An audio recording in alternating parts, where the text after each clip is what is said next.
Hello everyone, in this tutorial we are going to learn about ER model in DBMS। आज के इस video में हम लोग ER मॉडल के बारे में पढ़ेंगे जो DBMS का एक मोस्ट इम्पोर्टेंट टॉपिक है। तो वीडियो में आप लोग बने रहिए, वीडियो को पूरा देखिए, काफ़ी कुछ समझ में आएगा और कंपटीशन से रिलेटेड क्वेश्चन भी आप लोगों को इसी वीडियो से सॉल्व हो जाएगा। ER मॉडल से किस तरह के क्वेश्चन पूछे जाते हैं। तो फर्स्ट हम लोग डिफिनीशन देखेंगे ER मॉडल का। तो देखिए यहाँ पर जो है आपका ER model stands for an entity relationship model. तो पहला क्वेश्चन यहीं से बनता है। ER मॉडल का आप लोगों को फुल फॉर्म पूछ लिया जाएगा। तो ER मॉडल का फुल फॉर्म क्या होता है? Entity relationship model. तो यहाँ पर आप लोगों को दिख रहा होगा। तो पहला क्वेश्चन यहीं से बन जाता है। नेक्स्ट है it is a high level data model. तो ये क्या है? एक हाई लेवल डेटा मॉडल है। ER मॉडल जो है हमारा एक हाई लेवल डेटा मॉडल है। उसके बाद हमारा है this model is used to define the data element and relationship for a specified system.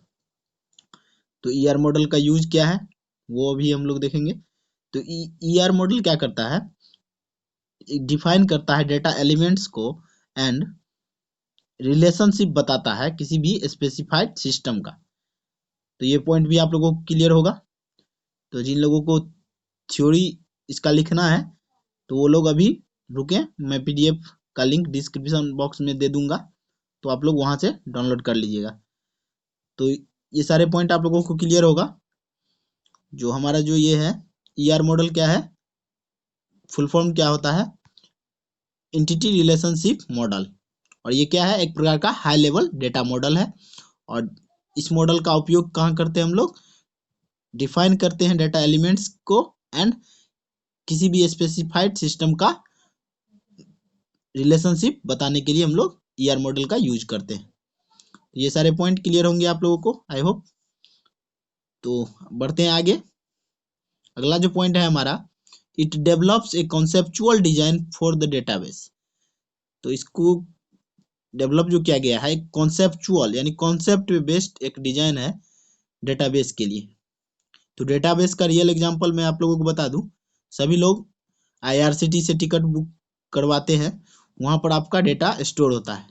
तो इससे बेस्ट एग्जांपल आप लोगों को कॉन्सेप्ट पे कोई नहीं मिलेगा। तो डेटाबेस का वहां पर सारा आपका डेटा लेता है, नेम, एज, मोबाइल नंबर, उसको वो स्टोर रखता है, तब आपका टिकट कंफर्म होता है।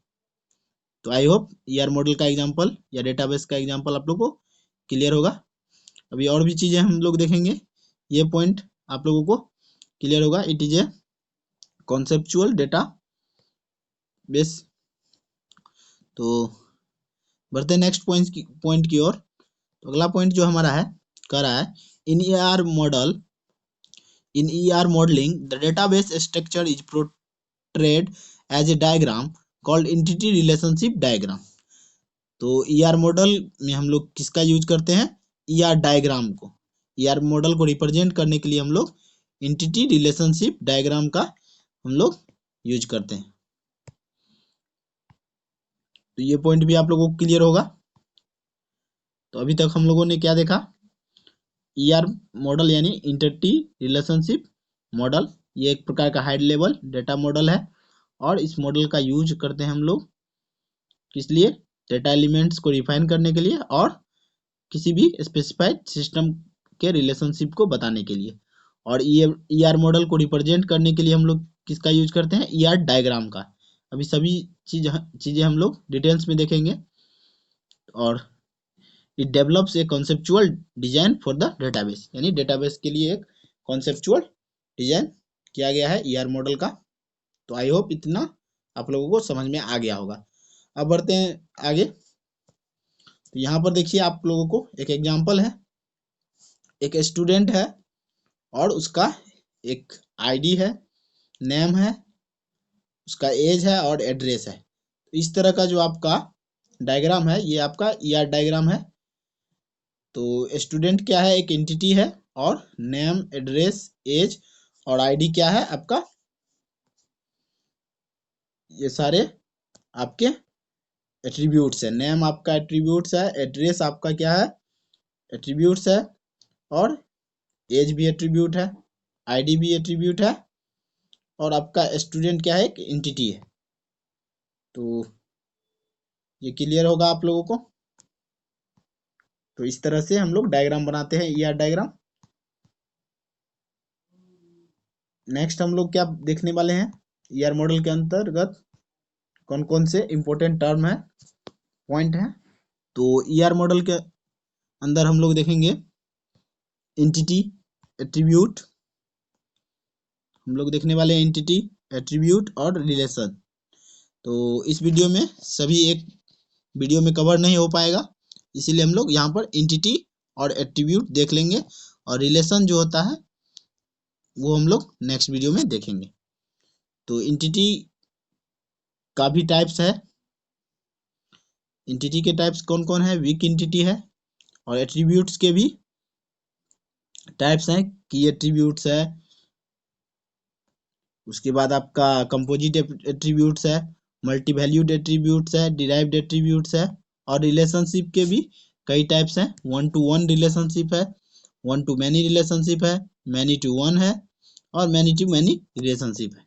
सभी को हम लोग देखेंगे, एग्जाम में काफी क्वेश्चन पूछे जाते हैं ईआर मॉडल से, तो सभी आप लोगों को सॉल्व हो जाएगा इस एक वीडियो के माध्यम से। तो पहले हम लोग एंटिटी देख लेते हैं, उसके बाद उसका टाइप्स जो है वीक एंटिटी उसको देखेंगे। तो चलिए एंटिटी क्या होता है हम लोग वो देख लेते हैं पहले। तो यहाँ पर एक छोटा सा डिफिनेशन है, an entity may be an object, class, person or place. An entity may be an object, class, person or place. यानी एक एंटिटी क्या हो सकता है, वो एक कोई ऑब्जेक्ट हो सकता है, कोई क्लास हो सकता है, या कोई पर्सन हो सकता है, या प्लेस हो सकता है, उसको हम लोग एंटिटी बोल सकते हैं। जैसे कि अभी आप लोगों ने एग्जांपल में देखा होगा स्टूडेंट, स्टूडेंट क्या है एक एंटिटी है। तो ये इसका डिफिनेशन है एंटिटी का, एन एंटिटी में भी एनी ऑब्जेक्ट, कोई ऑब्जेक्ट हो सकता है, कोई क्लास हो सकता है, कोई पर्सन या प्लेस हो सकता है। तो स्टूडेंट क्या है हमारा एक एंटिटी है। तो इतना क्लियर है आप लोगों को। अगर थ्योरी में पूछा जाता है तो आप लोग ये लिखेंगे।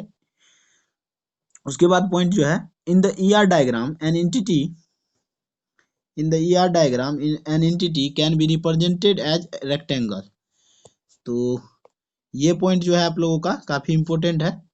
जो एंटिटी को हम लोग किसके थ्रू रिप्रेजेंट करते हैं, रेक्टेंगल के थ्रू। यहाँ से आप लोगों को ऑब्जेक्टिव भी पूछा जाएगा, एंटिटी को हम लोग किसके थ्रू रिप्रेजेंट करेंगे। तो 4 ऑप्शन होगा आपको, रेक्टेंगल भी होगा उसमें, उसके बाद एलिप्स होगा, इस तरह से 4 ऑप्शन मिलेंगे। तो आपको सही आंसर मारना है, एंटिटी को हम लोग रेक्टेंगल के थ्रू रिप्रेजेंट करते हैं।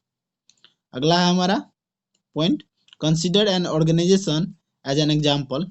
यानी एक एग्जाम्पल दिया गया है एंटिटी का, जैसे manager, product, employ, department etc can be taken as entity. यानी मैनेजर, प्रोडक्ट, एम्प्लॉय, इसको हम लोग एंटिटी के तौर पे देख सकते हैं। तो एंटिटी आई होप आप लोगों को समझ में आ गया होगा। तो सिंपल सा डिफिनेशन है, N entity can be any object, class, person और प्लेस। एग्जाम्पल हम लोग देख लेते हैं डायग्राम के थ्रू। तो देखिए यहाँ पर एक एम्प्लॉय है, क्या है एंटिटी है, और उसका रिलेशन है एक डिपार्टमेंट के साथ। डिपार्टमेंट भी क्या है एक एंटिटी है।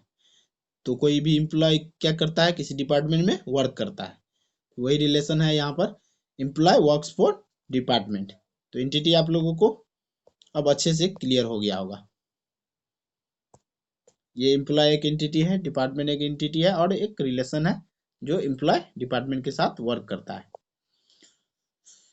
नेक्स्ट है हमारा वीक एंटिटी।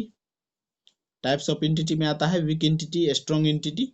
हम लोग पहले वीक एंटिटी को देखते हैं।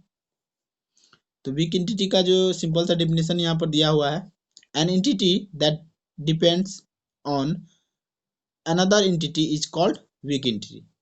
यानी ऐसा एंटिटी जो किसी दूसरे एंटिटी पे डिपेंड करता है, यहाँ मैं बोल्ड कर दिया हूँ, उसको हम लोग क्या कहते हैं वीक एंटिटी। यानी कोई एंटिटी जो दूसरे एंटिटी पे निर्भर करता है उसे हम लोग वीक एंटिटी कहते हैं। तो सिंपल सा डिफिनीशन में आप लोगों को यही लिखना है। उसके बाद एग्जांपल है कुछ। The weak entity doesn't content any की एट्रीब्यूट्स ऑफ ऑन, यानी वीक एंटिटी क्या करता है, किसी भी की एट्रीब्यूट को अपने पास नहीं रखता है। तो की एट्रीब्यूट्स भी हम लोग देखेंगे आगे आने वाले वीडियो लेक्चर में। तो यहाँ पर हम लोग पहले वीक एंटिटी देख लेते हैं। कह रहा है the weak entity is represented by an double rectangle. तो यहाँ पर ये पॉइंट इंपॉर्टेंट है ऑब्जेक्टिव के लिए, आप लोगों के लिए। तो वीक एंटिटी को हम लोग किसके थ्रू रिप्रेजेंट करते हैं, तो उसको हम लोग करते हैं डबल रेक्टेंगल के थ्रू। और इससे आप लोगों को क्या बताया था, जो एंटिटी होता है उसको हम लोग रेक्टेंगल के थ्रू रिप्रेजेंट करते हैं, और यहाँ पर वीक एंटिटी को हम लोग डबल रेक्टेंगल के थ्रू रिप्रेजेंट करते हैं। जैसे एग्जांपल से आप लोगों को और अच्छे से क्लियर होगा। तो एग्जांपल क्या है, लोन। लोन क्या है, आपका एक एंटिटी है, और उसका इंस्टॉलमेंट क्या है, वो आपका एक वीक एंटिटी है। तो इंस्टॉलमेंट क्या है, लोन पे डिपेंड कर रहा है। तो ये डिफिनेशन में दिया हुआ था, एक एंटिटी जो दूसरे एंटिटी पे निर्भर करता है उसे हम लोग क्या कहते हैं, वीक एंटिटी कहते हैं। तो यहाँ पर आप लोग देख रहे होंगे लोन पे निर्भर करता है इंस्टॉलमेंट, जो कितना इंस्टॉलमेंट हर महीने उसको देना है। तो वीक एंटिटी भी आप लोगों को क्लियर होगा। आगे हम लोग पहले एट्रीब्यूट्स देख लेते हैं। तो एट्रीब्यूट क्या होता है हमारा, an attribute is use to describe the property of entity. तो ये पॉइंट जो है आप लोगों के लिए काफ़ी इंपॉर्टेंट है। ये इसका सिंपल सा डिफिनेशन है, ऑब्जेक्टिव में भी पूछ लिया जाता है। The attribute is use to describe the property of entity. तो प्रॉपर्टी ऑफ एंटिटी को हम लोग क्या कहते हैं, एट्रीब्यूट कहते हैं। यानी अगर कोई स्टूडेंट है, अगर वो एक एंटिटी है, तो उसका कुछ प्रॉपर्टी होगा, उसे हम लोग एट्रीब्यूट कहते हैं। उसके बाद ये पॉइंट जो है ऑब्जेक्टिव के लिए काफ़ी इंपॉर्टेंट है। Ellipse is use to represent an entity, sorry attributes. तो एलिप्स के थ्रू हम लोग क्या करते हैं, एट्रीब्यूट को रिप्रेजेंट करते हैं। अभी आप लोगों को एग्जांपल से क्लियर होगा।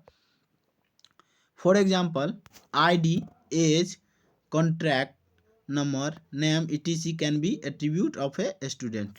यानी ID, age, contact number, name, ये सब क्या है, एक एट्रीब्यूट है किसी भी एंटिटी का।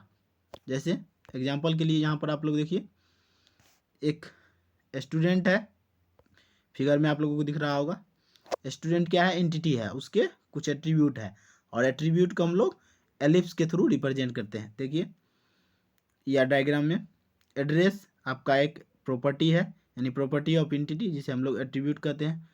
नेम भी आपका एट्रीब्यूट है, और आईडी भी एट्रीब्यूट है, और एज भी एट्रीब्यूट है। तो एक स्टूडेंट के इतने, यानी एक एंटिटी के ये 4 प्रॉपर्टी है।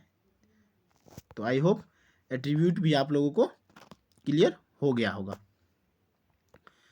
तो आज हम लोगों ने क्या सीखा, तो आज हम लोगों ने देखा ईआर मॉडल का डिफिनीशन, ईआर मॉडल से रिलेटेड किस तरह के क्वेश्चन आपके कंपटीशन एग्जामिनेशन या यूनिवर्सिटी एग्जामिनेशन में पूछा जाता है, और थ्योरी टाइप के किस प्रकार के क्वेश्चन पूछे जाते हैं, फुल फॉर्म टाइप के किस प्रकार के क्वेश्चन पूछे जाते हैं।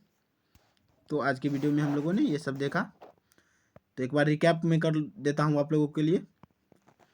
तो ईआर मॉडल क्या है, एंटिटी रिलेशनशिप मॉडल।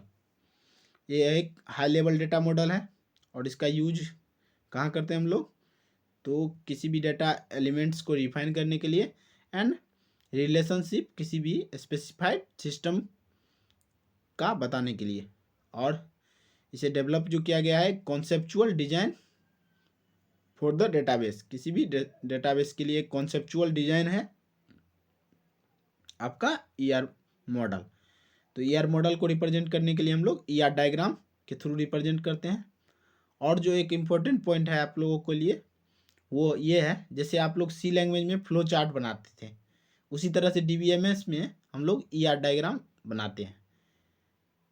तो वहाँ से आप लोग अगर थिंकिंग कीजिएगा तो क्लियर हो जाएगा। वहाँ पर हम लोग फ्लो चार्ट में सारा स्टेप उसका फ्लो चार्ट के थ्रू रिप्रेजेंट करते थे, और यहाँ पर डेटाबेस के अंदर हम लोग ER डायग्राम के थ्रू रिप्रेजेंट करते हैं। तो देखिए सिमिलैरिटी आप लोगों को दिख रहा होगा।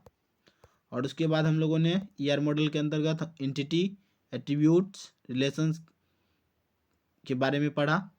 एट्रीब्यूट क्या होता है, वीक एंटिटी क्या होता है, और कुछ पार्ट रह गए हैं जैसे कि attribute, composite attribute, multi valued attribute, एक सेपरेट वीडियो में मैं आप लोगों को बता दूंगा। और कंपटीशन में जो इम्पोर्टेंट क्वेश्चन पूछे जाते हैं वो भी मैं आप लोगों को करवा दूंगा, जिससे कि आप लोगों को परेशानी ना हो। तो आज के वीडियो में बस इतना ही, मिलेंगे नेक्स्ट वीडियो में हम लोग। तो so thanks for watching this video.